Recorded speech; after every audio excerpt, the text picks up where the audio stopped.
જય શ્રી કૃષ્ણ. શ્રી પુરુષોત્તમ ભગવાન કી જય. ચોથા અધ્યાયની અંદર પ્રારંભ કરતા શ્રી નારાયણ બોલ્યા, શૃણુ નારદ વક્ષ્યેહમ લોકાનામ હિતકામ્યયા અધિમાસેન યત પ્રોક્તમ હરેરગ્રે શુભમ વચઃ. શ્રી નારાયણ બોલ્યા, હે નારદ, લોકોના હિતની ઈચ્છાથી હું કહું છું તે તમે સાંભળો. અધિક માસે શ્રી હરિની આગળ જે શુભ વચન કહ્યું હતું તે આ છે. અધિમાસ ઉવાચ, અયિ નાથ કૃપા નિધે હરે ન કથમ રક્ષસી મામિહાગતમ કૃપણમ પ્રબલૈર્નિરાકૃતમ મલમાસેત્યભિધામ વિધાય મે. અધિક માસ કહે છે, હે નાથ, હે કૃપાના ભંડાર શ્રી હરિ, હું અહીંયા આપને શરણે આવ્યો છું, છતાં આપ મારી રક્ષા કેમ નથી કરતા? મારું મળ માસ એવું નામ પાડીને મહાબળવાન લોકોએ મને હાંકી કાઢ્યો છે, મારું અપમાન કર્યું છે. મારો કોઈ સ્વામી નથી, તેથી દેવો સહિત સર્વ લોકોએ મને મલિન ગણીને શુભ કર્મની અંદર છોડી દીધો છે. આવા મને આપ જોઈ રહ્યા છો, છતાં આપનું દયાળુપણું ક્યાં ગયું છે? હમણાં આપ કઠોર કેમ થઈ ગયા છો? હે દીનવત્સલ, વસુદેવના ધર્મપત્ની દેવકી માતાનું કંસરૂપ અગ્નિથી આપે સારી રીતે રક્ષણ કર્યું છે, તો કહો, શરણે આવેલા મારું આજે તમે કેમ રક્ષણ કરતા નથી? હે દીનવત્સલ, પૂર્વે આપે દુષ્ટ દુશાસનથી જેમ દ્રૌપદીનું રક્ષણ કર્યું હતું, તેમ આજે શરણે આવેલા મારું આપ કેમ રક્ષણ કરતા નથી તે કહો.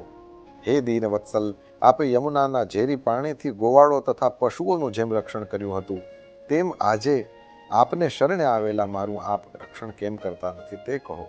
હે દીનવત્સલ, આપે મગધરાજ જરાસંધે કેદ કરેલા રાજાઓનું જેમ રક્ષણ કર્યું હતું, તેમ આજે શરણે આવેલા મારું આપ કેમ રક્ષણ કરતા નથી તે કહો. હે દીનવત્સલ, આપે જલ્દીથી જઈને જૂડના મોઢામાંથી ગજેન્દ્રનું રક્ષણ કર્યું હતું, તેમ આજે શરણે આવેલા મારું આપ કેમ રક્ષણ કરતા નથી તે કહો. શ્રી નારાયણ કહે છે, પરમાત્માને એમ વિનંતી કરીને સ્વામી રહિત એવો એ મળમાસ બોલતો બંધ પડ્યો. મોઢા ઉપરથી આંસુઓને સારવા લાગ્યો છે. જગતપતિ પરમેશ્વરની પાસે ઊભો રહ્યો છે અને એ વખતે કૃપાથી અત્યંત તરબોળ થયેલા શ્રી હરિ તરત જ પોતાની સામે દીન મુખે ઉભેલા મળમાસને આ પ્રમાણે કહે છે. શ્રી હરિરુવાચ, વત્સ વત્સ કિમત્યંતમ દુઃખમગ્નોસી સાંપ્રતમ. હે વત્સ, હે પુત્ર, શ્રી હરિ કહે છે, હમણાં તું અતિશય દુઃખમાં કેમ ડૂબી ગયો છે? તારા મનમાં એવું ક્યું મોટું દુઃખ છે? દુઃખમાં ડૂબી ગયેલા તારો હું ઉદ્ધાર કરીશ, શોક ન કર. મારે શરણે આવેલો કોઈ પણ ફરીથી શોક કરવાને માટે થઈને યોગ્ય નથી. મહાદુઃખી હોય કે મહાપાપોને લીધે પતિત થયો હોય, તે પણ અહીં આવીને શોક કરતો નથી, છતાં તું અહીં વૈકુંઠમાં આવીને શોકમાં ડૂબેલા મનવાળો હજુ એ કેમ છે? આ વૈકુંઠ લોકમાં શોક નથી, વૃદ્ધાવસ્થા નથી, અહીં તો આનંદ છે, અહીં મૃત્યુ રહિત અવસ્થા છે, છતાં આવા વૈકુંઠ ધામમાં આવીને તું હજુ એ તે દુઃખયુક્ત કેમ છે? તને અહીં દુઃખયુક્ત જોઈને વૈકુંઠ વાસીઓને અત્યંત વિસ્મય થાય છે. હે વત્સ, તું મરવા કેમ ઈચ્છે છે? એવું કેમ કહે છે? તું મને હમણાં જ કહે. શ્રી નારાયણ કહે છે, ભારને ઉપાડી રહેલો માણસ જેમ ભારથી રહિત થઈ જાય પછી સુખની પ્રાપ્તિ કરે, એમ ભગવાનનું એ વાક્ય સાંભળીને સુખ પામેલો મળમાસ એ હાંફતો હાંફતો ભગવાન મધુસૂદનને આ પ્રમાણે કહે છે.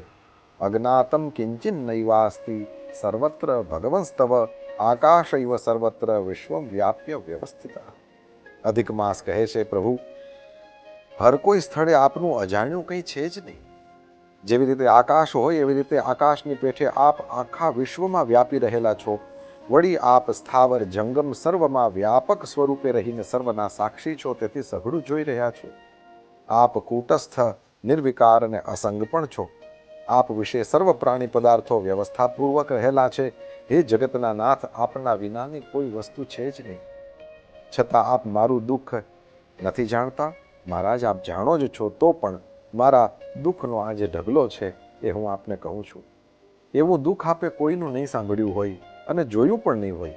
ક્ષણ, લવ, મુહૂર્ત, પખવાડિયા, મહિના, દિવસો, રાત્રિઓ એ બધા પોતપોતાના સ્વામીઓના અધિકારને લીધે સદાય નિર્ભય અને આનંદિત રહે છે. મારું તો કંઈ નામ નથી, મારા કોઈ સ્વામી નથી, મારો કોઈ આશ્રય નથી. એ કારણે દેવતાઓ સહિત સર્વ લોકોએ મને સારા કાર્યોમાંથી દૂર કર્યો છે. આ મળમાસ હોઈને સત્કર્મોમાં નિષેધ કરાયો છે, એમ દરેક મારું અપમાન કરે છે. તેથી હંમેશા ખાડામાં પડ્યા કરતો આંધળો માણસ જેમ મરવા ઈચ્છે, એમ હું પણ મરવા ઈચ્છું છું. મને જીવન જીવવાનો ઉત્સાહ જ રહ્યો નથી. ખરાબ હાલતમાં જીવવું એના કરતાં મરી જવું વધારે સારું. હંમેશા બળ્યા કરતો પ્રાણી છે એ આવું વિચારતો રહે, એ નિરાતે કેમ ઊંઘી શકે? બસ હે મહારાજ, આનાથી વધારે કંઈ પણ કહેવાનું બાકી રહેતું નથી. આપ પારકું દુઃખ સહન કરતા નથી અને પારકો ઉપકાર કરવો એ આપને પ્રિય છે એવા આપ મનાયા છો.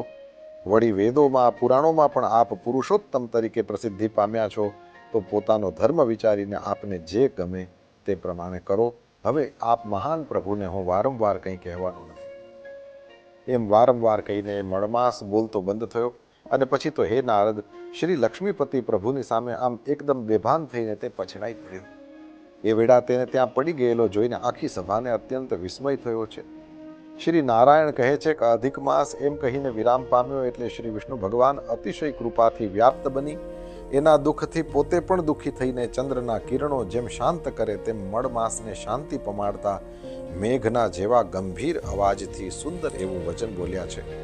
સૂત પુરાણી કહે છે, સમગ્ર વેદ શાસ્ત્રોની સમૃદ્ધિનું શ્રેષ્ઠ આશ્રય સ્થાન શ્રી નારાયણનું પાપના સમુદાય રૂપ સમુદ્રનો નાશ કરવામાં વડવાનલ જેવું અને અતિશય શુદ્ધ એવું વચન સાંભળીને નારદજીનું મન અતિશય હર્ષ પામ્યું છે. પછી તો હે બ્રાહ્મણો, એ નારદ મુનિ આદિ પુરુષો વિષ્ણુ ભગવાનના મળમાસની પાસે બોલાયેલા વચનોને સાંભળવાની ઈચ્છાથી બોલ્યા છે. આ પ્રમાણે શ્રી બૃહન નારદીય પુરાણ વિશેના પુરુષોત્તમ માસ મહાત્મ્યમાં શ્રી નારાયણ તથા નારદના સંવાદ વિશે મળમાસની વિજ્ઞપ્તિ નામનો અધ્યાય 4 અહીંયા સમાપ્ત થાય છે. શ્રી પુરુષોત્તમ ભગવાન કી જય.